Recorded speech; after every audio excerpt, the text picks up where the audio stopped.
ഓ നയന മോളെ, ഇത് എന്തുവാ? നീ വീണ്ടും ചപ്പാത്തിയുടെ കൂടെ ചമ്മന്തി അച്ചാറും ആക്കിയോ? ഫ്രിഡ്ജിൽ പച്ചക്കറി ഇല്ലേ, എന്തെങ്കിലും ഉണ്ടാക്കിക്കൂടെ? ഓ അമ്മ, ഇതങ്ങ് കഴിക്കി. കറി ഉണ്ടാക്കാൻ സമയം എടുക്കൂന്ന് അമ്മയ്ക്ക് അറിഞ്ഞൂടെ? ആദ്യം അതിനെ കഴുകണം, പിന്നെ അതിനെ അരിയണം. ഓ, ഇത്ര നേരം ആരാ ഗ്യാസിന്റെ മുമ്പിൽ നിൽക്കുന്നേ? എന്റെ പൊന്നോ, എന്നെ കൊണ്ട് അതൊന്നും പറ്റത്തില്ല. നീ അങ്ങ് കെട്ടിപ്പോണ്ട കൊച്ച. അവിടെ ചെന്നാലും ഇങ്ങനെയാണോ നീ ചെയ്യാൻ പോണേ? അവർക്കേ ചപ്പാത്തിയുടെ കൂടെ കറിയൊക്കെ കൊടുക്കണം. അമ്മ എന്തിനാ എപ്പോഴും കല്യാണം കഴിഞ്ഞിട്ടുള്ള കാര്യം പറയുന്നേ? അങ്ങനെ കല്യാണം കഴിക്കാനാണെങ്കിൽ തന്നെ വലിയ വീട്ടിൽ മതി. അവിടെ വേലക്കാരൊക്കെ ഉണ്ടാവൂലോ. എനിക്കപ്പോ ഒരു ജോലിയും ചെയ്യണ്ടല്ലോ. അങ്ങനെ കുറെ ദിവസങ്ങൾ കഴിഞ്ഞു. നേനയ്ക്ക് നല്ലൊരു ആലോചനയും വന്നു. കുറച്ചു ദിവസം കഴിഞ്ഞ് നേന കല്യാണം കഴിച്ച് ഭർത്താവിന്റെ വീട്ടിലേക്ക് വരും. കല്യാണം കഴിഞ്ഞ അടുത്ത ദിവസം രാവിലെ അടുക്കളയിൽ കയറുന്ന ചടങ്ങാണ്. നേന അടുക്കളയിൽ ചെന്ന് ഗ്യാസ് സ്റ്റൗ ഒക്കെ കണ്ട് ഞെട്ടിത്തെറിച്ചു പോയി. കൃഷ്ണ, ഇത്രയും വലിയ ഗ്യാസ് സ്റ്റൗവോ? ആ, എന്തെങ്കിലും ആവട്ടെ, എനിക്കെന്താ, പെട്ടെന്ന് ആഹാരമാവുമല്ലോ. അവള് പല കറികളും അവിടെ ഉണ്ടാക്കും.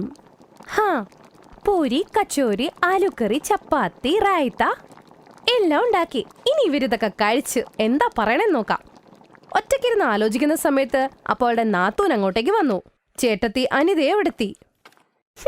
നല്ല മണം വരുന്നുണ്ട്, കൊള്ളാലോ. ഇതെന്താ ഇത്രേ ഉള്ളോ ഇന്ന്? അല്ല ചേച്ചി, ഞാൻ ചപ്പാത്തി, പൂരി, റൈത്ത എല്ലാം ഉണ്ടാക്കി. ഓഹോ, നീ ഇവിടെ പുതിയതല്ലേ, അതുകൊണ്ട് നിനക്ക് കാര്യങ്ങളൊന്നും വ്യക്താവുന്നില്ല. ഒരു നേരം കഴിക്കാനേ 10 കറികളുടെ ആവശ്യമുണ്ട് ഇവിടെ. എന്ത്? അതിനാണോ ഇത്രയും വലിയ ഗ്യാസ് സ്റ്റൗ ഇവിടെ വെച്ചേക്കുന്നത്? ആ പിന്നെ അല്ലാണ്ട്, നിന്റെ നെട്ടല് കണ്ടുകഴിഞ്ഞാ ഞാൻ 10 കറിക്ക് പകരം 100 കറി വെക്കാൻ പറഞ്ഞ പോലെ ഉണ്ടല്ലോ. അത് വേറൊന്നുമല്ല, എല്ലാവരുടെ ടേസ്റ്റ് ഡിഫറെന്റ് ആണേ.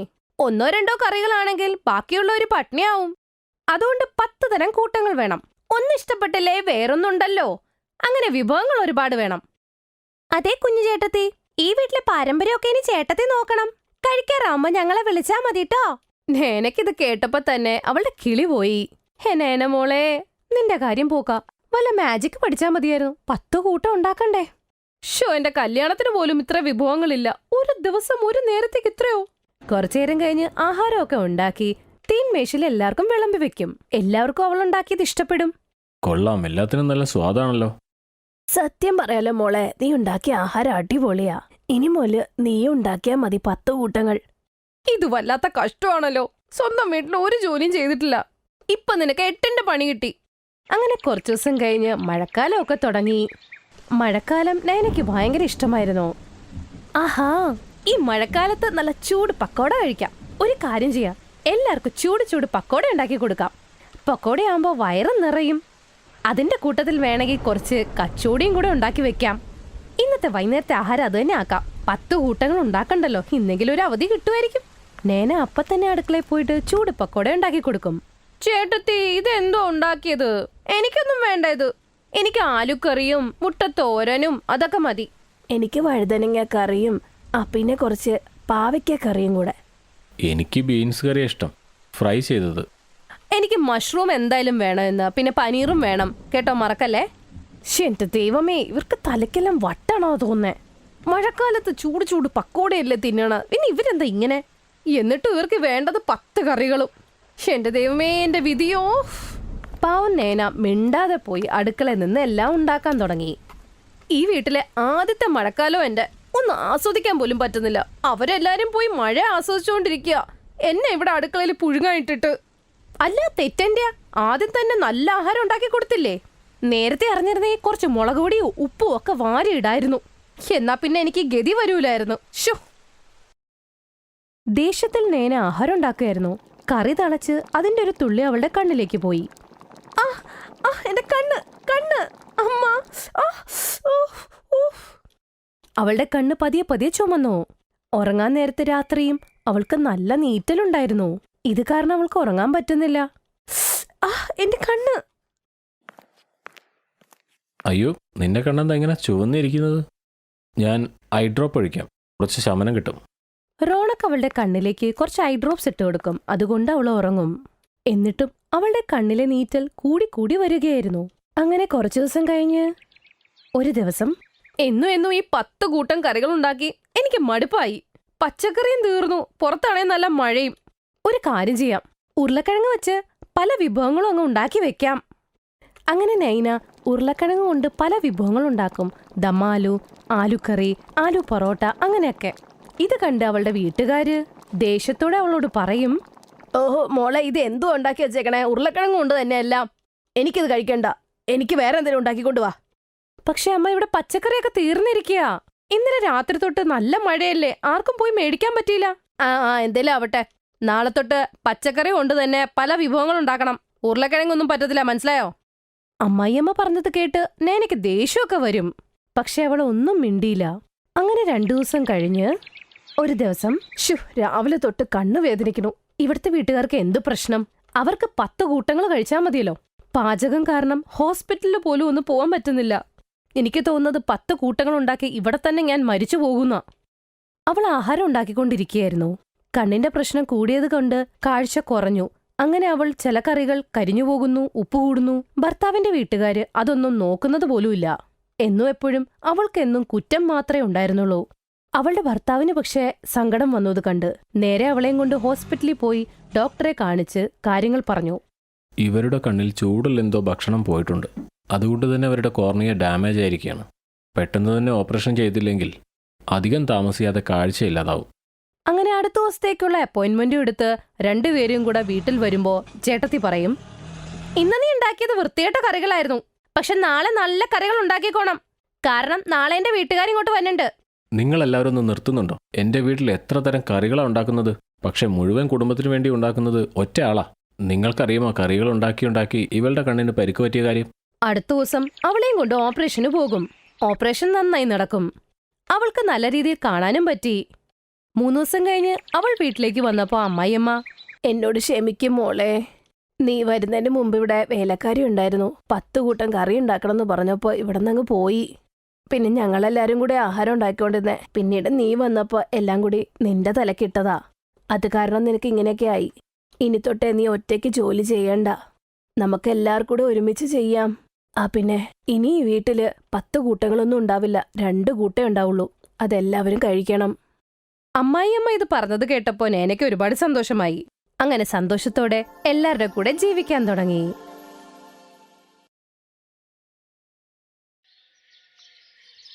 റീതി, നീതി, പ്രീതി എവിടെയാണ്? വാ, ഭക്ഷണം കഴിക്കേ. ഇപ്പൊ വരാം അമ്മേ. വന്ദനയുടെ സൗണ്ട് കേട്ടതും അവരുടെ 3 മക്കളും കൂടി റീതു, നീതു, പ്രീതി വീട്ടിലേക്ക് വരുന്നു. റീതു എപ്പോഴും നടുക്കാണ് നടന്നിരുന്നത്.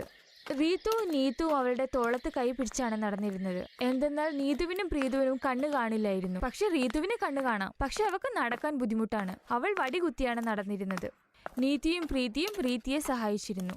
എത്ര തവണ മോനെ പറഞ്ഞു ദൂരേക്കൊന്നും പോവല്ലേ എന്ന്. റീതി ചേച്ചി ഉണ്ടായിരുന്നല്ലോ കൂടെ. ഹരേ, എത്ര നാള് നിങ്ങൾ 3 പേര് ഒരുമിച്ചിരിക്കാൻ പറ്റും? 3 പേരും കല്യാണം കഴിച്ച് 3 വീട്ടിലേക്ക് പോവേണ്ടവരല്ലേ? അങ്ങനെയെങ്കിൽ ഞങ്ങൾ കല്യാണമേ കഴിക്കില്ലമ്മേ. റീതി ചേച്ചിയുടെ തോളത്തെ പിടിച്ച് ഞങ്ങൾ ഇങ്ങനെ നടന്നോളാം. വന്ദനയ്ക്ക് ഒരു മകനും ഇല്ലായിരുന്നു. 3 പെൺമക്കളാണ്, അതും വയ്യാത്തവർ. വന്ദനയ്ക്ക് ഭയങ്കര സങ്കടമായിരുന്നു. വന്ദനയുടെ ഭർത്താവ് ശ്യാം ഒരു കർഷകനാണ്. അയാൾ വളരെ കഷ്ടപ്പെട്ട് ആ കുടുംബത്തെ പോറ്റിക്കൊണ്ടു പോന്നു. അങ്ങനെ ഒരു ദിവസം, റീതി എവിടെയാണ്? അമ്മേ, ഞാൻ റൊട്ടി ഉണ്ടാക്കുന്നു. അയ്യോ, നീ എല്ലാ ദിവസവും നീയല്ലേ ജോലി ചെയ്യുന്നേ? അവരെ എന്തെങ്കിലും പഠിപ്പിക്കേ. അമ്മേ, ഞാനിവിടെ ഉണ്ടല്ലോ. അതുമല്ല, അവരെങ്ങനെ ചെയ്യാനാ? അതല്ല മോളെ, നീ കല്യാണം കഴിച്ചു പോയാലും അവരെയും വേറെ വീട്ടിലേക്ക് വിടേണ്ടതല്ലേ? അപ്പൊ എങ്ങനെ ശരിയാകും? അന്തകളും അവരുടെ കാര്യങ്ങളൊക്കെ ചെയ്യണ്ടേ മോളെ? നമ്മുടെ കാര്യങ്ങളൊക്കെ ചെയ്യാനായിട്ട് വേലക്കാരും കാര്യങ്ങളൊന്നും ഇല്ലല്ലോ മോളെ. പക്ഷെ അമ്മ, അവരെങ്ങനെ ചെയ്യാനാ? അമ്മ തന്നെ ഒന്ന് ആലോചിച്ചു നോക്കൂ. ഏതാണ് പഞ്ചസാര, ഏതാണ് ഉപ്പെന്നൊക്കെ എങ്ങനെ മനസ്സിലാക്കും? അതിലേതാണ് മുള്ളങ്കി, ഏതാണ് ക്യാരറ്റ് എങ്ങനെ മനസ്സിലാക്കും? അതുകൊണ്ടാ ഞാൻ പറയുന്നത്, എന്റെ കല്യാണമേ കഴിപ്പിക്കണ്ട. ഞാൻ പൈസ ഉണ്ടാക്കാം, ഞാൻ എല്ലാവരെയും നോക്കിക്കോളാം. റീതിയുടെ സംസാരം കേട്ട് വന്ദനയുടെ കണ്ണിൽ നിന്ന് കണ്ണുനീർ വന്നു. ഈ കാര്യം നീതിയും പ്രീതിയും കേട്ടു. അവരത് കേട്ട് വീണ്ടും കരയാൻ തുടങ്ങി. അതേ വൈകുന്നേരം, അമ്മേ, അച്ഛ, ഞാൻ ആലോചിച്ചു. ഞങ്ങൾ 3 പേരും കല്യാണം കഴിക്കില്ല അമ്മേ. അല്ലെങ്കിൽ ഞങ്ങൾ 3 പേരെയും ഒരേ വീട്ടിൽ കെട്ടിക്കണം. വേറെ ഞങ്ങൾക്കൊന്നും വേണ്ട. പണക്കാരുടെ വീടോ പൈസയോ ഒന്നും വേണ്ട. ഞങ്ങളെ പിരിക്കുക മാത്രം ചെയ്യല്ലേ അച്ഛ. ഞാനില്ലാതെ ഇവരും, ഇവരില്ലാതെ ഞാനും ജീവിക്കില്ല. റീതിയുടെ ഈ വാക്കുകൾ ശ്യാമിനും നന്ദനും മനസ്സിലായി. ശ്യാം ഒരു ദിവസം ഓടി വീട്ടിലേക്ക് വന്നു. നീ അറിഞ്ഞോ, ഒരു സന്തോഷ വാർത്തയുണ്ട്. എന്താണ്, പറയൂ. ആ കിഷൻപൂരില്ലേ, അവിടെയാണ് കിഷോറി ലാലിയുടെ കുടുംബമുള്ളത്. അവർക്ക് 3 ആൺമക്കളാ. ആരും വിവാഹം കഴിച്ചിട്ടില്ല. നമ്മുടെ മക്കളെ കല്യാണം കഴിക്കാൻ ആഗ്രഹിക്കുന്നു. ഇതിലും വലിയൊരു ഭാഗ്യം വരാനില്ല. അവര് 3 പേരുമാണ് നമ്മുടെ മക്കളെ വിവാഹം കഴിക്കുന്നതെങ്കിൽ നമ്മുടെ മക്കളെല്ലാം ഒരുമിച്ച് താമസിച്ചോളും. പക്ഷെ അവർക്ക് നമ്മളുടെ കൂടെ ഒരു ബന്ധത്തിന് താല്പര്യമുണ്ടോ? എനിക്ക് പറയാനുള്ള ഇതാണ്. ഇത് ദൈവത്തിന്റെ അനുഗ്രഹമാണ്. ആ 3 പേർക്കും ചെറിയൊരു ജോലിയുമുണ്ട്. എന്തായാലും ഒന്ന് സംസാരിച്ചു നോക്കാം. അങ്ങനെയാണോ? എന്നാ പെട്ടെന്ന് തന്നെ കാര്യങ്ങൾ നടക്കട്ടെ. അങ്ങനെ അടുത്ത ദിവസം ശ്യാമ കിഷോരിലാലിന്റെ വീട്ടിൽ വന്നു. മക്കളുടെ വിവാഹകാര്യത്തെക്കുറിച്ച് സംസാരിച്ചു. കിഷോരിലാലും കല്യാണത്തിന് സമ്മതിച്ചു. അന്ന് വൈകുന്നേരം അവർ കല്യാണത്തിന് വേണ്ട ഒരുക്കങ്ങൾ തുടങ്ങി. 3 പേർക്കും വളരെ സന്തോഷമായി.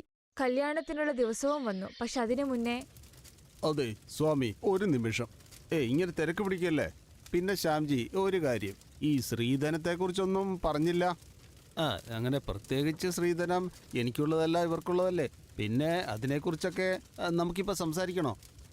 അങ്ങനല്ല. ഞാൻ ചോദിക്കുന്നത് എനിക്ക് വേണ്ടിയല്ലല്ലോ. താങ്കളുടെ മക്കൾക്ക് കൊടുക്കേണ്ടതല്ലേ. ഭാവിയിൽ ഇവർക്ക് കുട്ടികളുണ്ടാകുമ്പോൾ അവര് വെറുതെ എന്തെങ്കിലുമൊക്കെ കഴിച്ചു കുടിച്ച് ജീവിച്ചാൽ മതിയോ? നിങ്ങളൊരു കാര്യം ചെയ്യൂ.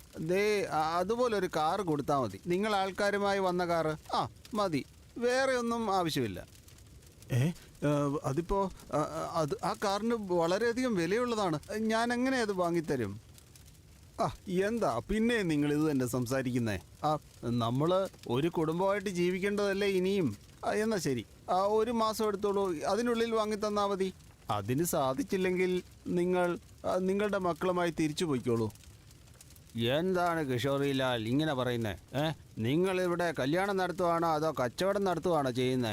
ഗ്രാമമുഖ്യ, നിങ്ങൾക്ക് ഈ കാര്യത്തിൽ വിഷമമുണ്ടെങ്കിൽ വികലാംഗരും അന്ധരുമായിട്ടുള്ള പെൺകുട്ടികളെ നിങ്ങളെ വീട്ടിൽ കൊണ്ടുപോയിക്കോ മരുമക്കളായിട്ട്. എന്താ ഇത്? എനിക്കൊരു മോനേ ഉള്ളൂ. 3 പേരുണ്ടായിരുന്നെങ്കിൽ ഞാൻ ഉറപ്പായിട്ടും ഇവരുടെ കല്യാണം നടത്തിയേനെ. പിന്നെ നിങ്ങളെ ഈ നാട്ടിൽ നിന്ന് തന്നെ ചെരുപ്പ് കൊണ്ട് തല്ലി ഓടിച്ചേനെ. അല്ല പിന്നെ. നിങ്ങൾ നടത്ത, ഞാൻ വരാം നിങ്ങളുടെ വീട്ടിലേക്ക്. മുടന്തരും അന്ധരുമായിട്ടുള്ളവരെ കാണാൻ. സ്ത്രീധനമില്ലാതെ കല്യാണം നടത്താൻ വന്നിരിക്കുന്നു. ഞാനൊന്ന് കാണട്ടെ നടത്തുന്നത്. വിമൽ മോനെ, ഇവിടെ വാ. അല്ലയോ ശ്യാമേ, പറയൂ. എൻ്റെ മകനുമായിട്ട് താങ്കളുടെ ഏത് മകളെയാണ് വിവാഹം കഴിപ്പിക്കേണ്ടത്? പറയൂ. മുഖ്യരെ, നിങ്ങളുടെ വലിയ മനസ്സിന് ഒത്തിരി നന്ദിയുണ്ട്. ഞങ്ങൾക്ക് പിരിഞ്ഞിരിക്കാൻ കഴിയില്ല. എന്റെ പെങ്ങൾ എന്നെ ആശ്രയിച്ചാണുള്ളത്. അല്ലെങ്കിൽ ഞങ്ങൾ 3 പേരും ഒരേ വീട്ടിലേക്ക് പോകണം. വിവാഹം നടത്തണം മോളെ, അതും ഈ കിഷോറിലാലിൻ്റെ മുമ്പിൽ വെച്ച് തന്നെ. ശ്യാമേ, എനിക്കൊരു മകനേ ഉള്ളൂ. താങ്കൾക്ക് ബുദ്ധിമുട്ടാകും, എന്നാലും 4 ആൺമക്കളില്ല. ഒരു കാര്യം ചെയ്താലോ, താങ്കളുടെ 3 പെൺമക്കളെയും എൻ്റെ മകൻ വിമലിനെ കൊണ്ട് വിവാഹം കഴിപ്പിക്കാം. പറയൂ, താങ്കൾക്ക് സമ്മതമോ? മുഖ്യന്റെ വാക്ക് കേട്ട് എല്ലാവരും ആശ്ചര്യപ്പെട്ടു. പക്ഷെ റീതിയുടെ തോളിൽ പിടിച്ച് നീതി പ്രീതി രീതി മുഖ്യന്റെ കാൽപാദം തൊട്ടു വണങ്ങി. അങ്ങനെ 3 സഹോദരിമാരും എന്നേക്കുമായി ഒരുമിച്ചു. അങ്ങനെ ആ 3 പേരും അഗ്നിയേഷ് സാക്ഷി നിർത്തി ഒരു മനുഷ്യനെ തന്നെ കല്യാണവും കഴിച്ചു. അങ്ങനെ ആ ചെറുക്കൻ ആ 3 സഹോദരിമാരുടെയും ഭർത്താവായി. അങ്ങനെ കിഷോരിലാൽ തന്റെ 3 ആൺമക്കളെയും കൂട്ടി നാണം കെട്ട് തല താഴ്ത്തി ഒന്നുമില്ലാതെ തിരിച്ചുപോയി. Thanks for watching.